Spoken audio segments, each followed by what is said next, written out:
Guys, तो चलिए आज हम लोग पढ़ेंगे क्लास 10th के एनसीईआरटी बुक का एक्सरसाइज 8.1 का क्वेश्चन नंबर 2। तो क्वेश्चन नंबर 2 में कहा जा रहा है कि tan p minus cot r का मान ज्ञात कीजिए। तो आपको फिगर दिया हुआ है जिसमें पी आर का मान 13 सेंटीमीटर और पी क्यू का मान 12 सेंटीमीटर दिया हुआ है, यानी कर्ण का मान 13 और लंब का मान 12 दिया हुआ है। तो हमें आधार का मान निकालना होगा।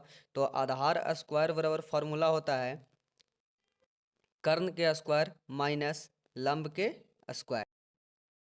तो चलिए अब हम लोग देखेंगे क्यू आर स्क्वायर बराबर P R square minus P Q square. तो क्यू आर स्क्वायर बराबर हो जाएगा, पी आर का मान दिया हुआ है 13, तो 13 का स्क्वायर माइनस पी क्यू का मान है 12, तो 12 का स्क्वायर। अब क्यू आर स्क्वायर बराबर निकालेंगे तो हो जाएगा 13 के स्क्वायर बराबर 169 और 12 का स्क्वायर करेंगे तो 144।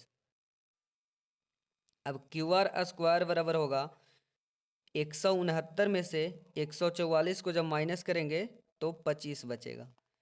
आगे देखेंगे क्यू आर बराबर हो जाएगा, इधर स्क्वायर में है तो उस तरफ जाएगा तो रूट में, यानी रूट 25। अब क्यू आर का मान जब निकालेंगे हम लोग तो क्यू आर बराबर होगा 25 का वर्गमूल कितना होता है 5, यानी क्यू आर का मान हो जाएगा 5।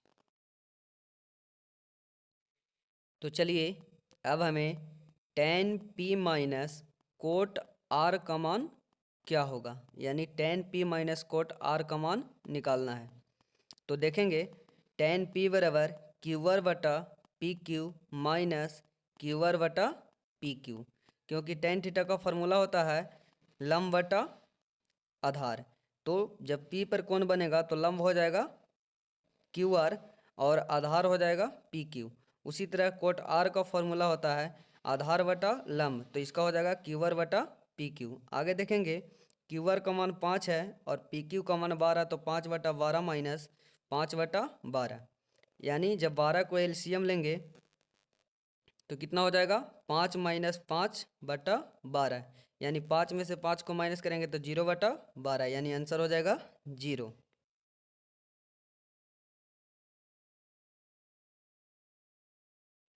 तो चलिए अब हम लोग क्वेश्चन नंबर 3 को देखेंगे।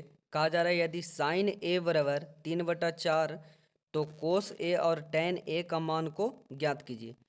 तो देखेंगे साइन ए बराबर दिया हुआ है 3/4। साइन थीटा का फॉर्मूला होता है लंब बटा कर्ण, यानी मानेंगे लंब बराबर 3 दिया हुआ है और कर्ण 4। तो आप फिगर में देख रहे होंगे कि ए बी लंब है तो इसका 3 मान हो गया और ए सी कर्ण है तो इसका 4 मान हो गया। तो अब हम लोग आगे देखेंगे कि निकालना हमें क्या है आधार। तो आधार स्क्वायर बराबर फॉर्मूला होता है कर्ण स्क्वायर माइनस लंब स्क्वायर। तो आधार क्या है बी सी, तो बी सी स्क्वायर बराबर हो जाएगा कर्ण कितना है ए सी, ए सी स्क्वायर माइनस लंब है कितना ए बी, यानी ए बी का स्क्वायर।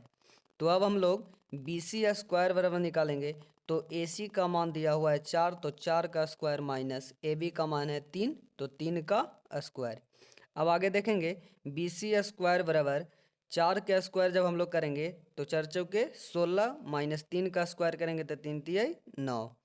अब देखेंगे बी सी स्क्वायर बराबर निकालेंगे जब तो 16 में से 9 को जब माइनस करेंगे यानी घटाएंगे तो आंसर हो जाएगा 7। तो बी सी स्क्वायर बराबर 7। अब देखेंगे बी सी का मान जब निकालेंगे तो इधर स्क्वायर में है तो उस तरफ जाएगा तो रूट में होगा, यानी रूट 7। बी सी यानी आधार हमें रूट 7 निकल गया। तो अब हमें निकालना क्या है कोस ए बराबर वाट, यानी कोस ए का मान निकालना है और टेन ए का मान निकालना है।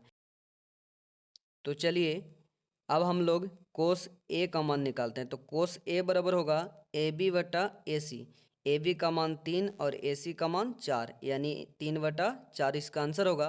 क्योंकि कोस ए जब ए पर कोण बनेगा तो लंब होगा बी सी, आधार होगा ए बी, तो कोस थीटा बराबर होता है आधार बटा कर्ण, यानी ए बी बटा ए सी। तो चलिए आगे हमें मान निकालना है टेन ए का। तो टेन ए बराबर होगा BC बटा AB। BC का मान निकालें कितना, √7, और AB का मान कितना दिया हुआ है 3, यानी √7 बटा 3। क्योंकि tan A पर जब A पर कोण बनेगा तो लंब क्या हो जाएगा BC, तो tan थीटा का फॉर्मूला होता है लंब बटा आधार, आधार हो जाएगा AB। तो BC का मान दिया हुआ है कितना √7, और आधार AB का मान कितना है 3, तो इसका सही आंसर हो जाएगा √7 बटा 3। तो थैंक्स, आज के लिए इतना ही। आप लोग को अगर वीडियो अच्छा लगे तो वीडियो को लाइक और हमारे चैनल को सब्सक्राइब जरूर करें तथा अपने दोस्तों के पास शेयर अवश्य करें। धन्यवाद।